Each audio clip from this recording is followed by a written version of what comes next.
What's up, degenerates? Mad Murrigan here. Tomorrow, 4 weeks away, lads, from one of the greatest showdowns on turf, the Cheltenham Festival. And I'm joined, as always, by Mr. Joe Value. How's things, Joe? Good, Paddy. Not too bad at all, thank you. And then we have a special guest on board today, former legend of the weigh room, now turned Jockeys agent, Ken Whelan. How's things, Ken? Well, Paddy, how are things, bye? We're tipping away here. Right, lads, we'll keep moving and we'll try and... I got no coffee. Sorry? I got no coffee. Oh, you may ring the servant there and send on the postcode. Right, we'll have a look at most of the championship races. Obviously, we're a long way off. We don't have confirmed runners, but we'll do our best for you to dissect the races. So we'll kick off on 1:30 on Tuesday. The Supreme Novices Hurdle, Joe Value, Constitution Hill, 7-4 heading to betting. Sir Gerhard looks stronger in the Ballymore, but he's 11-4 here. Dysart Dynamo and Jonbon now probably out to a backable price of 5-1. Yeah, what a race! Like, what a way to start the festival. Like fourth absolute top class horses there, and you know you have a few in behind there that you wouldn't mind bringing home either. But I do think that Sir Gerhard will probably go for the Ballymore. I just got that bit of a feeling off Willie Mullins when he was interviewed on RTE after winning the last day. I think he's just taking his time, waiting to see how things pan out. A lot can go wrong. It's still a month away, and but I can't. You know, he said on RTE that it doesn't really matter what trip he goes, whether he goes Supreme or Ballymore, and all the indications on the Betfair Exchange would tell you that he's going Ballymore. You know. Can this go to the Irish, or will the UK finally, kick the Irish in the nuts a bit, because last year they got whitewashed? Yeah, last year they got whitewashed, but Nicky Henderson has a good record in this race, so he's after winning it in the past. Like Shishkin won it, Altior won it, good horses won it, but Willie seems to always have the upper hand on most of them. Even Tom George won the race a few years ago, so it's not just a shoe-in for us.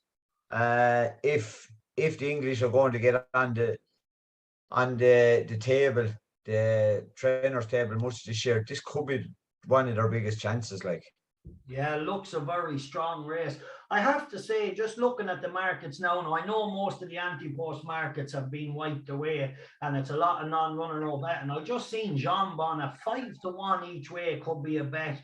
You know he's going here. Willie Mullins' horses, Joe was saying, very strong in the market for the Ballymore, so we might see a switch up. And if Sir Gerhard came out of it, I'd suspect Jonbon to be back around the 3-1 shot on the day. Kilcrut now confirmed to run in this race. Could you back him? Probably not, but obviously a very good horse if he found his form. Definitely an interesting outsider, Mighty Potter, if he comes here. I'm not sure he will. Constitution Hill looks very good at the head of the betting, but there looks to be a few quid for Gordon's 4-year-old Piper. So whether that's going to upset the market and he's going to separate a couple of his 4-year-olds and go to this race, like he's gone into 8-1 for this race. Yeah, and that's against Gordon saying he was going to run the two of them in the Triumph. But as we know, things can change, and he is strong in the betting in it. You never know what could happen. It could show up here. As I see, he is being well backed, regardless of the trainer comments about keeping them together in the Triumph. Right, lads, we're going to move on to what is a really interesting race, the Arkle. I'll come to you then, Ken. Blue Lord, as I asked Joe this question, and I'll ask you the same. Do you think he's really, really top class? He looked very good, and then he struggled to beat the mare, and maybe a fortunate winner on the day. Possibly a fortunate winner in Leopardstown. He is very good.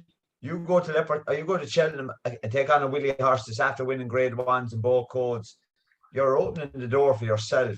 The English horse Edwardstone is probably very good. He's done everything that was asked of him. He seems to be going there with all the right credentials, and a top class trainer in that right that it's Alan King local track would love to go there and raise the flag.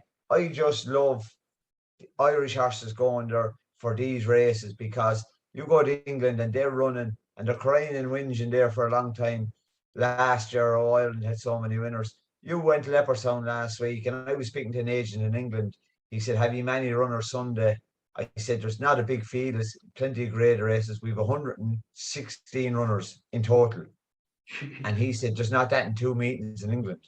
Yeah. So that's how competitive these races are. The Irish horses seem to just go there with a little bit more battle hardened, and Blue Lord last day, I think that would only stand to him. The mare, to me, could be the one they all have to beat. If she goes here, Gordon's mare, she'll love it. She was getting back at him at the line in Leopardstown, and I think if she jumps that last anywhere near to Blue Lord, she could just be the one that's going to come up the hill strongest. Joe Value, I'll let you come in there. Is the mare getting the allowance? Could she be the one to upstart and set the party? Personally, I think Edwardstone for me is rock solid at the head of the mare. Yeah, I take on board what Ken said there about the English horses being a little more likely raced than most of the time than the Irish. But I would think that Edwardstone now he's tough enough sort. He's had 4 runs over fences, and he was well raced in handicap hurdles. He went to all the big meetings last year as well. He's just a different type of horse, and that race at the end there in Warwick, like last Saturday, the Kingmaker was at Warwick anyway. They went a blinding gallop there. For Pleasure was out in front. It braved Shishkin second. They weren't wasting any time. Edwardstone was pinging fences down the back. He's just a very, very good horse, and even the Skelton horse is not a bad horse. He was getting nowhere near him. Going back to Leopardstown, I take on board what Ken says again about, the mare was a good Hardy sort of, she was coming back at him. I thought she got an absolute grueling. I thought that race could take an awful lot over. She's been out early in the season as well, and come Cheltenham, the travel and all that kind of thing as well. I wouldn't be surprised if it was just a step too far for her. Blue Lord is solid, but Edwardstone has to be the one for me. I thought he won very, very impressively again there on Saturday. Yeah, he also won the same race that Vipor Steady's won. Alan King knows how to win the race. I think it's an intriguing race. When Edwardstone first was going over fences, and I wasn't so sure about him, but each time he ran, his measurement of the jumping got so much better. And then his last 3 runs, you just couldn't fault him. First time out, I was a little bit worried. I thought, he was a little chancy and things, but just to see the progression he's made in the jumping, he's clearly a very good horse and the one to beat. Right, we won't mess around, lads. On to the champion hurdle now. And I'm going to come to you then, Ken Whelan. Honeysuckle, is she beatable? I wasn't over impressed in Leopardstown, but I just think Henry's horses were under a big cloud of Christmas. And I remember doing a Cheltenham preview a few years ago, and Henry was there, and I was tipping a good few of Willie's horses. I was saying the same thing. His horses were under a cloud of Christmas, and Henry said to me, he had 8 winners. And I said he had, but he'd 18 the year before. And Willie's came out. Gordon done it last year, had a kind of a rough Christmas and just into the new year. And they just started coming right at the right time, which was Cheltenham. And I think Henry's have got their little bit of a cloud out of the way. A couple of horses running better over the weekend again. And the next 2 or 3 weeks will tell a big factor. She'll need to be at her best for Appreciated. Willie to opt out to run Appreciated in Leopardstown. Yeah. To me, was I was flagged. It just threw up flags everywhere. But I spoke to some of the lads and they said, no, he's going to Cheltenham straight to Cheltenham. They didn't want him to go to Leopardstown, I think, and have a hard race when the blue ribbon is in Cheltenham, and he has Punchestown and Fairyhouse after that if he wants. So I just think she's the queen of the fillies, and until she's beaten, well, it's hard to knock her.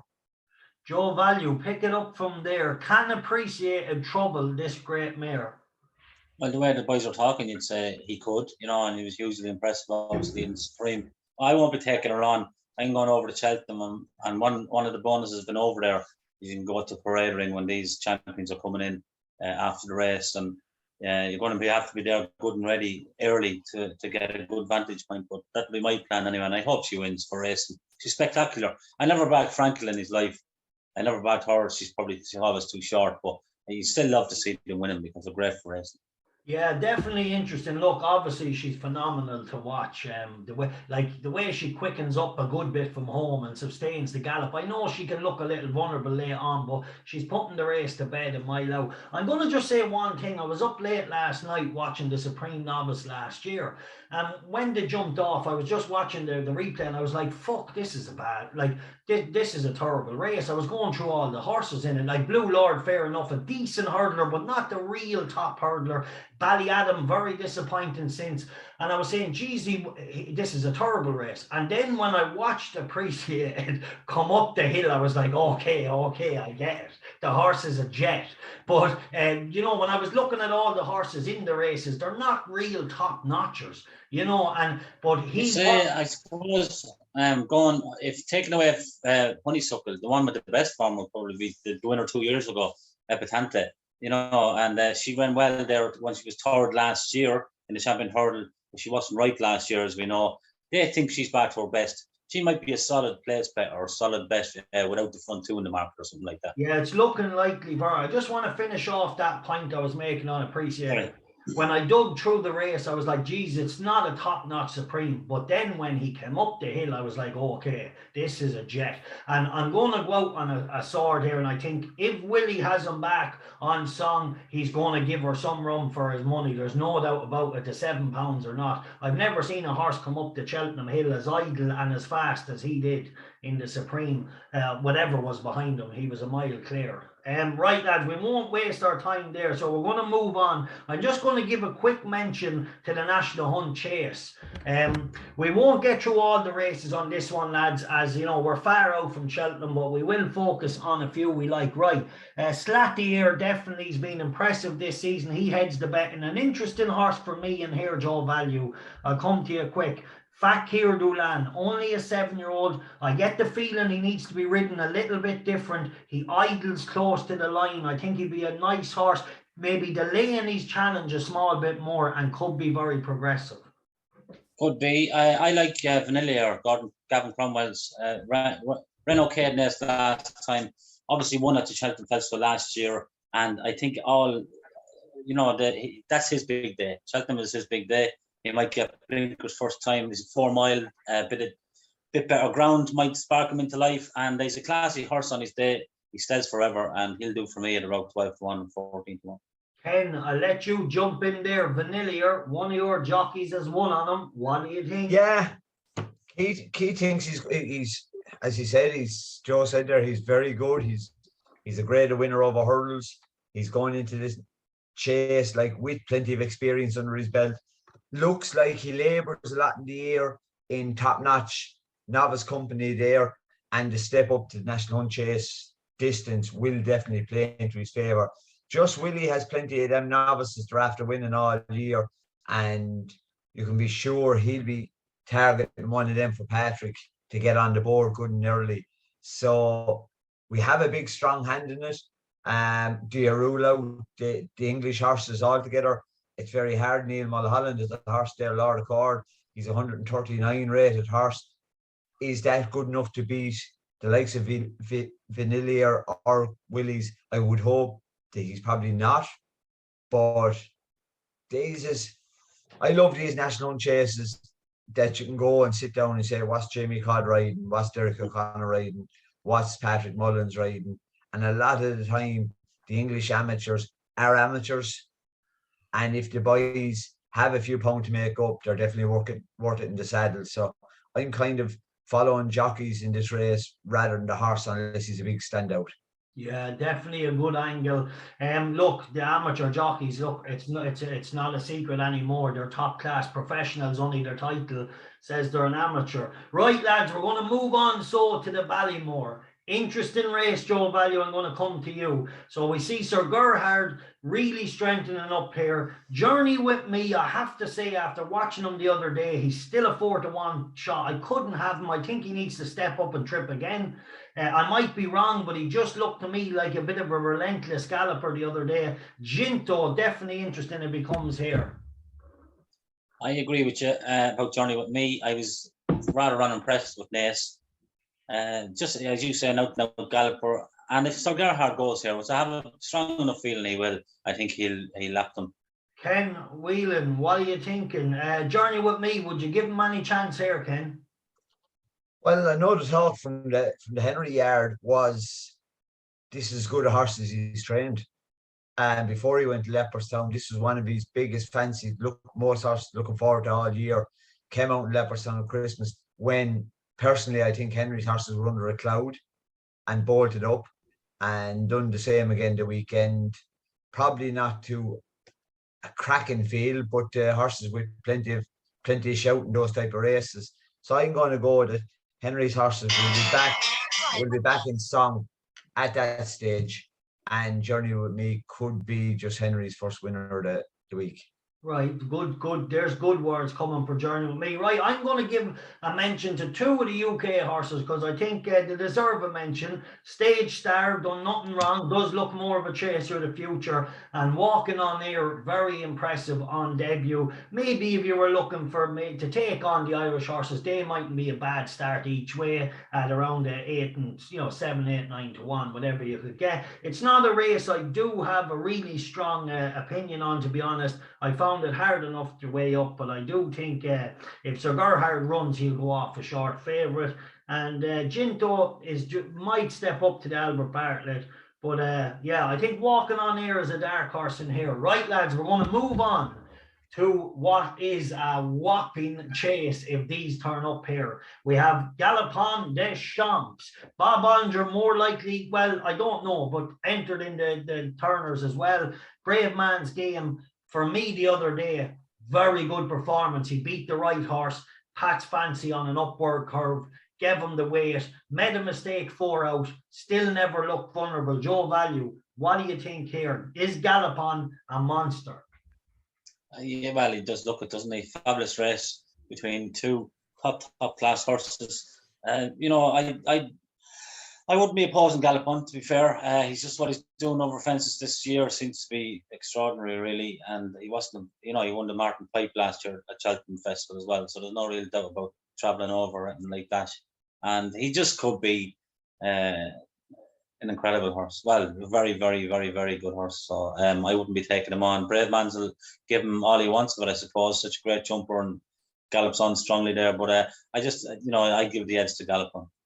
Ken Whelan, are you in the Willie Mullins camp here, or do you have an insight into Henry de Bromhead, where he's going with Bob Olinger? No, is the answer to that. I don't have an insight. Very, very exciting horse. Same as we're going, I suppose, Honeysuckle and all them. Until he puts a foot wrong, it's very hard to knock him. Galopin des Champs looks just a monster at the way he's doing things at the moment. Bravemansgame is probably as good a novice that's come out of England for a long time. Yeah. The only thing is he's run against a total of, I think it's 9 or 11 horses over fences in these runs. You're going around there over 3 mile. They'll be going lickety split. They won't be hanging around looking for who's going to take us on, especially with Bob Olinger or Galopin des Champs. Like, we know how Rachel rides. She uncomplicates the whole situation and jumps out handy, lets them sit where they are happy, and they float for her. And it worked all last year. You tell every young lad, you see the boxing gloves in the background and that, you tell every young one from when they start any sport, keep the game simple. And that's what she does. And this is the type of horse that suits her. I just think Willie's horse is a monster. And it's going to be actually one of the kind of chair-wrenching end of your seat moment or races of the festival. Yeah, if the 3 showed up here, which we don't know for sure, obviously we're 4 weeks out, but if they did, this would be one of like the best. It used to be the RSA Chases or whatever it was, the Brown Advisory now. This will be a phenomenal race. And then throw a high senior who they're saying they're targeting next year's Gold Cup. Well, then why not come here and this is the race? If you want to go for next year's Gold Cup, this might be waiting for entry with a high senior. But I think Bob Olinger, it'll either be he won't go RSA, will he? He'll just stick to the 2 mile 5. It used to be the JLT. So many different fucking names on these races now. It's fierce annoying. Yeah. But I think Bob Paul Olinger will just go 2 mile 5. I think that's as far as he wants at this moment in time. Such a classy horse, and Willie's might go 3 mile all right and take on Bravemansgame.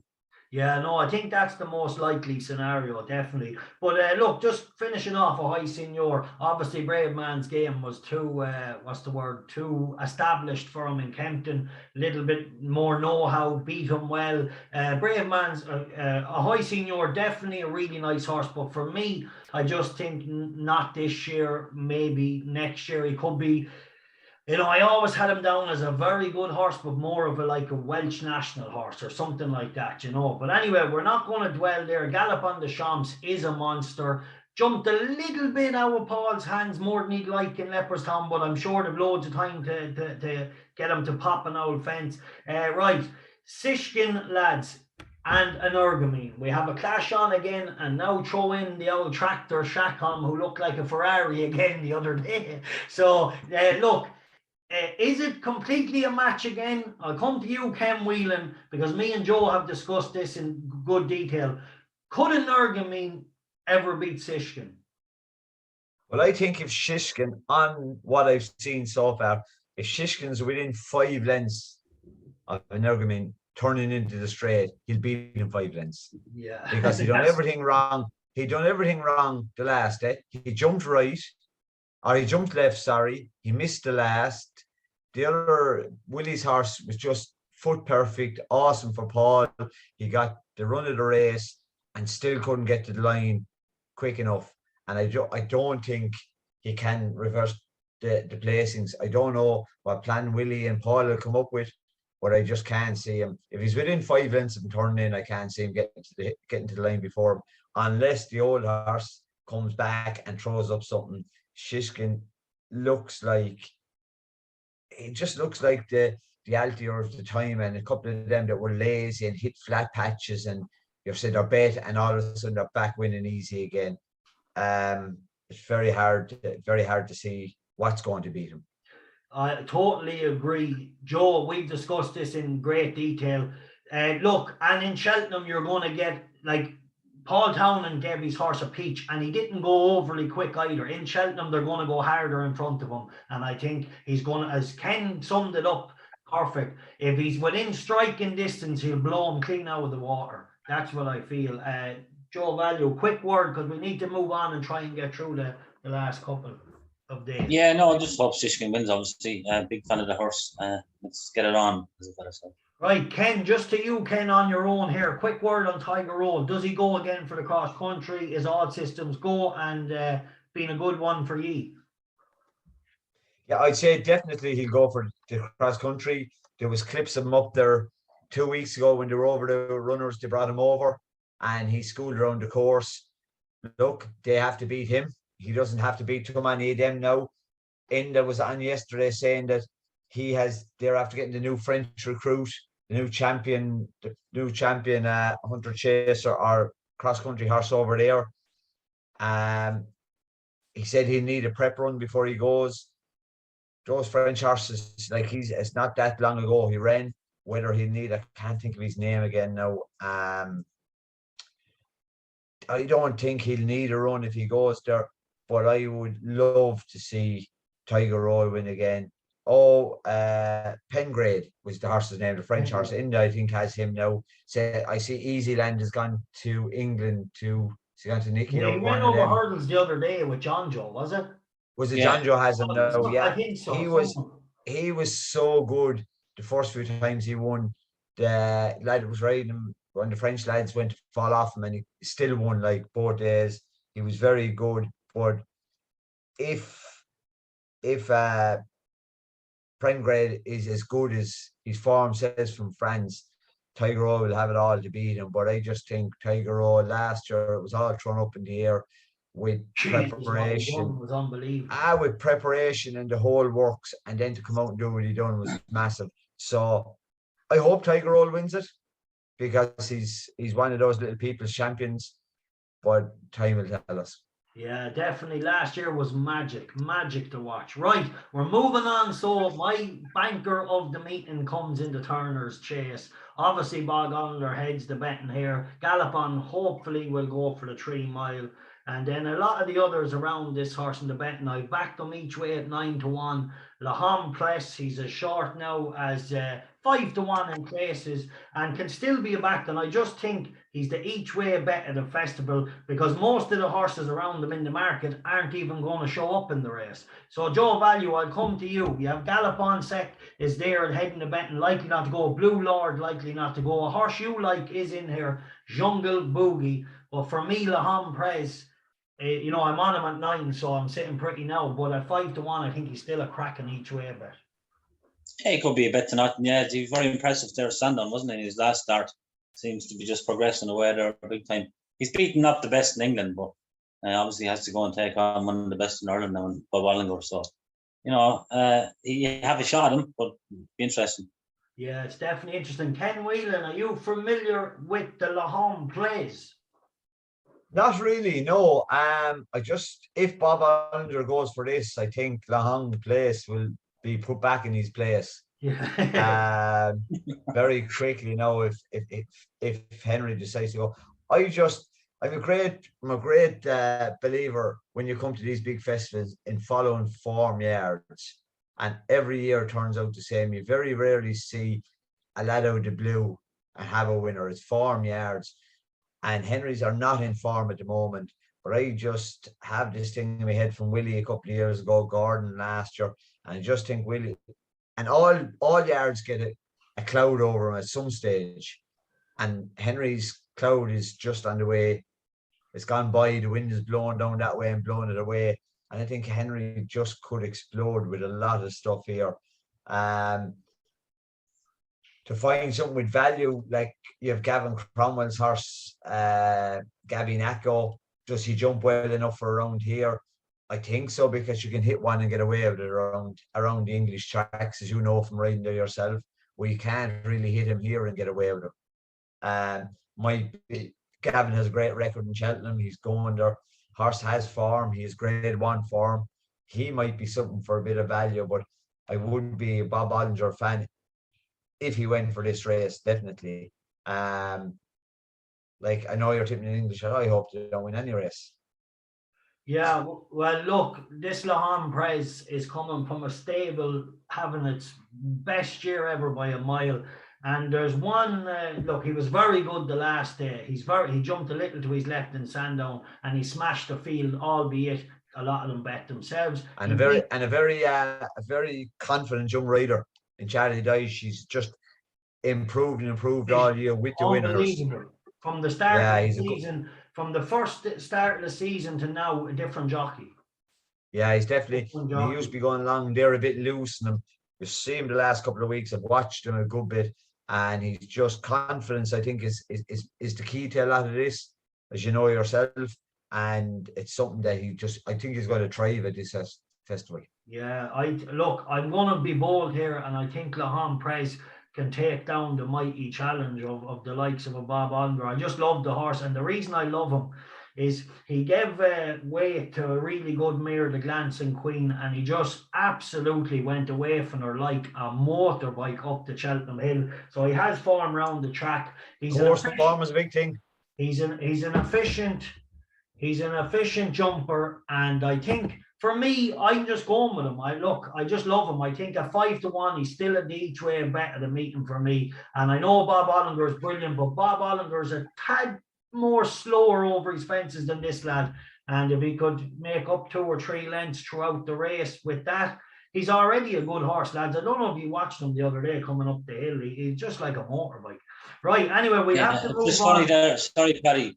Just funny the way Ken was saying you can plough through a fence in England and get away with it. I see Evan Williams is after having the winner of the second race there at Patrick. He absolutely ploughed through the last fence there and stood up. Daniel Paul was the name of it. Did he win? Yeah. Yes, 4 points win, 10. The cotton is over. 4 points win on him at 5-2 there. Right, listen. Right, hello. Right, Joe Value, I'm coming to you quick, lads. We've only 10 minutes, so we're just going to get the last few championship races and wrap it up. So quick round on these ones, lads. Joe Value, you love Allaho. Do you still love them at 4-5? I know you backed them at better prices. No. Look, he couldn't be back. I no need to back him now, but I'm obviously hoping when he wins, I'm on at decent prices, yeah. come to you, Ken Whelan, Allaho, very good. As Willie Mullins said himself in an interview, very rusty at the beginning of Thurles, but finished out very well. Can he win again, Ken? Yes, he can. He's belt away back there. All you want course form. He's got course form, and course form is a big thing. Willie's horses. He's going to go there. He was very good in Thurles. He was workmanlike into John Durkin, and you see what way the race John Durkin worked out in the end. You had the King George winner in it behind him. You had a horse that was second in a Grade 1 in the Irish Gold Cup in Willie's other horse, the Briney Road, behind him that day in the John Durkin. Can't think of his name. I know the horse, the Port, Franco the Port, yeah. So it's very hard. Does conflate to go here? Maybe, and he'll run the place money, but it's very hard to see Allaho be bet. Right, I think we're all in agreement he's the horse to beat. However, I backed the horse at a massive price each way. He's an improver this year, well beaten in it last year. Just a quick mention to him, Fanny and Estraval might outrun his odds, albeit better on a flat track. Allaho, definitely the horse to beat. Right, lads, we're going to touch now on the World Hurdle, then we'll go for the Triumph and finish on the Gold Cup. Right, come to you there, Ken. Florin Porter, now gone favourite. Definitely freakish, very good on his day. Champ out to 5s. Classical Dream bubble bursted a bit the other day. Yeah, Classical Dreams probably running score and would not put any confidence into you about the Leopardstown race, but he did get 10 lengths out the gate. Danny got him down to the start. He was getting a bit wound up going down, so Danny brought him down in his own time, walked around the start, which last year he was in Punchestown, and he got very wound up because they had moved the start and gave Johnny Moore no chance because they had a big wide open area in Punchestown last year. Race was over before it started. Danny just got a great tune out of him last year. He's a great man to ride from the front, and I'll only be looking at one horse in the race. You can say Paisley Park, and you can say a story in Philblange. Would it go there now after his couple of mishaps over fences? Say what you want, but I'm only going to watch one horse in this race, and that's going to be Florin Porter. Gavin Cromwell may throw his other horse into the race as well. Star. And he could ride him now, tip away around with him and key on him and ride him to pick up the pieces. He didn't actually run too bad in Lingfield in that big hurdle race, and just looked like he'd faded out of it in the last 100 yards to catch him. But I'd say they rode him. He got away too soon, Keith said on the day. Front horse, George Moore's horse, kept jumping out to the right, and he had to take the gap. Got keen him. I'd say if they rode him now to be placed, he could be placed at a big price in the World Hurdle. Joe, just a very quick word on the World Hurdle. We've about 5.5 minutes left, so we're going to get the Triumph and the Gold Cup. I'll go with Ken there. Sorry, I'll go with Edwardstone each way. Just it's a real cold ride, and he's turned the champion hurdle before, so he doesn't mind Cheltenham. Yeah, I'm all over Time Hill here each way. As I said to you, I tipped him up as part of an each way Trixie and anti-post treble at 7-1 and 13-2. He's down around 9-2 now, and I just think he's a solid each way bet at them prices. Is he good enough to win it? We'll find out at the time. Right, we're going to move on to the Triumph Hurdle. So, Ken Whelan, a quick word on this if you can. It's really after being turned upside down on its head now after Leopardstown the weekend. Where does it lie? How good is the Willie Mullins horse? Well, sure, look, what he's beaten by one of Gordon's his first run over hurdles, and it was a big shock. He was 4-9, big shock in the market the same day, and they were wondering, is he as good as they thought? As it turns out, Gordon's horse is very good, and he came out the next day and bolted up as well. So look, he holds the card in this. If Pied Piper went for the first race of the day, obviously he's going to be a warm favourite. But Gordon has a big toll on the market here on who runs where and what he wants to keep together and keep apart. I just think the English always come up here with a nice type of horse. Like Valen King there has a great record in this. Nicky Henderson has a good record. Philip Hobbs, they all always normally the English have a good record in this race, and we're just going to be pushing it out now to try and turn them over. And hopefully one of our horses come up and does the visit. What could do it on the day, as I say, Cheltenham fields aren't as big as they were when they were in black and white nowadays, Paddy. And you had 20 runners going. You had 20 runners going to the start and cavalry charge. Now you might have only 10 maybe in the Triumph. Yeah, the Boodle seems to be the one. Like Joe, a quick word then. Vauban, obviously very good the last day. Yeah, he was a bit too good for my liking. I'm on Phil Door from a long time ago, shortly after he won in down Royal. Same race as Colixios won before going on to win the Triumph. But I think Vauban, unless it comes up a bog, that's the only way Phil Door can reverse the form, in my opinion. I think Vauban will probably improve from Edwardstone. It looks like that. Look, I'm not losing faith on Phil Door. He drifted to 6-1 and 7-1. I went to the bookies 3 times again this week and took him each way. I just not giving up on him. It was a muddling race in Leopardstown. They went too slow. He shouldn't be making his own running. He needs to take a lead in a strongly run race. Vauban for me might be better than Pied Piper anyway. I watched the back the other day. He missed the last and ran him down. He so maybe Phil Door in a strongly ran Triumph. We're going to see the best of him. Is he good enough to win it? I don't know, but at 7-1, I'm certainly backing him each way as I did. Right, listen, moving on, lads. We have exactly 2 minutes left. Come to you first, Ken, as quick as you can. Who wins the Gold Cup? Don't know. Don't know. Go value. Yeah, look. Do you go value? What about Henry's horse ran a grand race in Leopardstown last week? Puppy, I don't think, killed him. Between Puppy getting a small bit caught for a blow turning in and the horse getting caught for a blow turning in, I think he's going to improve it. Yeah. I think he's going to improve a ton. There was probably a pair of them got a blow in turning in. It won't be far away from last year's. Galvin was always in handicap company, stepped up in big style, had to step up, and he did. Minella Indo, as we said, on top of, I'd say now it could be like the Gold Cups of a couple of years ago. We have 5 or 6 going down to the last, and whoever has the biggest heart at the top, like Album Photo, is being trained for it again. And they're all proven over the trip, bar Galvin up in Cheltenham. And now he's won over the 4 mile. But like Gold Cup trip, Gold Cup pace, it's a lottery. It's going to be probably the best Gold Cup for a long time. Yeah, definitely. I fancy a Plutard. Ken didn't mention him, so I don't know whether that's a good thing or a bad thing. But a Plutard. Well, he's favourite. I was just going down through the ones that were behind him on the market. Yeah, definitely. No, I think he'll win. Right, lads, listen, we're going to wrap it up. For me, I'm still haven't come down on that. And I did agree with Ken, as I spoke to you the other day, Joe. Minella Indo showed glimmers of coming back, although he didn't hit the line that strong. Ken gave a good reason. Jockey and horse might have needed the blow. Could be a lot fitter at Cheltenham. Right, lads, that's all we have time for. This is about to shut down. We will have a podcast closer to the time covering it more in depth. Ken Whelan, thanks a million. Joe Value, as always. Take care, lads, and God bless. Thanks, boys. Cheers. Thanks.